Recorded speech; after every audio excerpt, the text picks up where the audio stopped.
Hello everyone and welcome to your walkthrough for Worksheet 2E. This is from week 4 of the college trig class, MAT122 at Overland High School with Mr. Griesel. So we got some kick volleyball. This is a psycho sport that, oh my gosh, I don't even know how these guys even train for this. But anyways, what we're going to be talking about on this worksheet is angular velocity formulas. And before we get too far, you have to know what the formulas are. So the two formulas that we're going to be used, I realized one of them's labeled number 1 and the other one's number 3. There was a number 2, but it was we never have to use it. So just number 1 and number 3 here. These are the formulas you want. Angular velocity is denoted in W. Theta is our position angle, T is time, and then we have V for velocity and R for the radius of a circle. So basically, angular velocity is a velocity in a circular direction, and then linear velocity is velocity in a straight line. So the first two questions on this worksheet says, what is the formulas for linear velocity? Well, the formulas are just right there. I also wrote velocity in a straight line, and then the formula for angular velocity is over there. That's also velocity along the edge of a circle.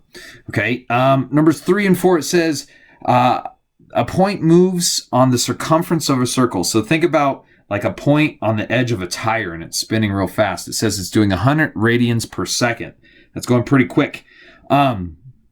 It says, is this linear velocity or angular velocity? Well, if it's on the edge of a circle and it's going in a circular direction, it's traveling along the edge, so that would be angular. The other thing that kind of clues you in that this is angular is they tell you it's radians per second. Radians don't travel in a straight line. Radians only go in a circle.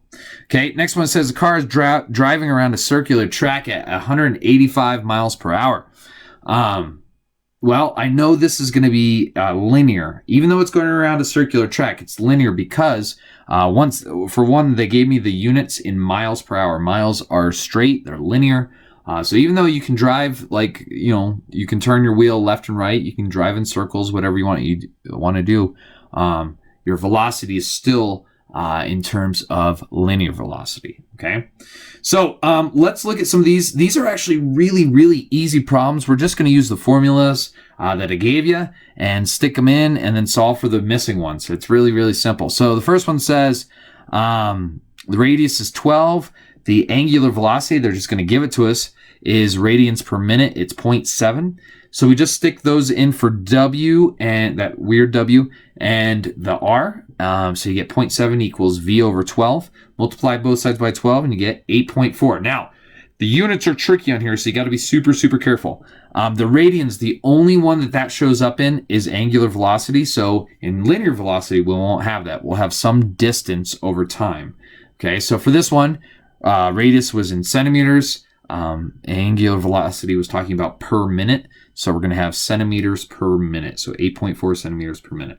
Okay. 5 through 8 are the same story. All those are about the same. Let's look at number 9 because 9 through 12 are the same. So now they don't give you angular velocity. They give you linear velocity and radius. Same formula. You just plug them in and divide them. So we're going to get, for this one, 1950 miles per hour divided by 250 miles. So put those both in. Miles cancels off. And we're left with radians per hour, so 7.8 radians per hour. Okay, number 13, we're going to use the other formula that I gave you, where it has the angle over time.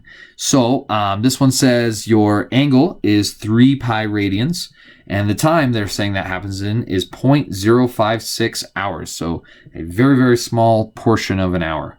Okay, so 3 pi over 0.56. There's no way to really get around getting a decimal on this one, so I used pi and everything, and I used a calculator, and I got 168.30 radians per hour.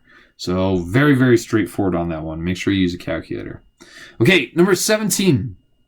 17 is tricky because there's some unit conversion here. So this is kind of like a lot of the science problems you're probably doing. So it says a 16 millimeter or millimeter diameter shaft. So this is a very small shaft, but 16 millimeters. We're probably going to have to do something with those millimeters, convert them, but that's all going to be in red. Then we have 1500 RPS, revolutions per second. Well, revolutions per second is not the same as radians per second, so we're going to have to probably convert that into radians.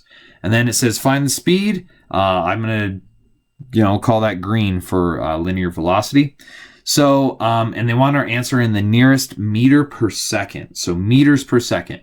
So first thing I'm going to do is turn that 16 millimeters into meters so that we're talking about the same stuff.